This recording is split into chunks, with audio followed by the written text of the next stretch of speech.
Big boss 9 హౌస్లోకి wild కార్డ్గా entry ఇచ్చిన దివ్యల మాధురి గారు 3 వారాలకే ఎలిమినేట్ అయ్యి బయటికి వచ్చేసిన సంగతి తెలిసిందే. ఇక బయటికి వచ్చాక పలు యూట్యూబ్ ఛానల్కి ఇంటర్వ్యూస్ ఇస్తూ వస్తున్నారు మాధురి గారు.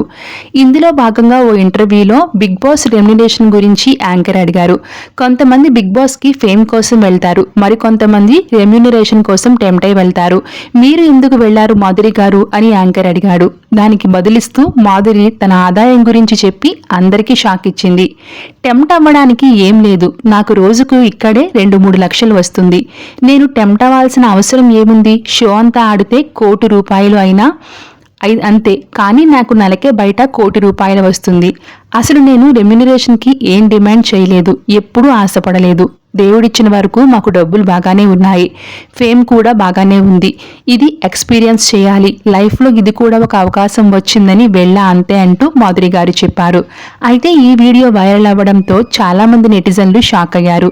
ఏంటి మాధురి గారికి నెలకి ₹1,00,00,000 వస్తున్నాయా అంటూ కామెంట్స్ పెడుతున్నారు. Thanks for watching.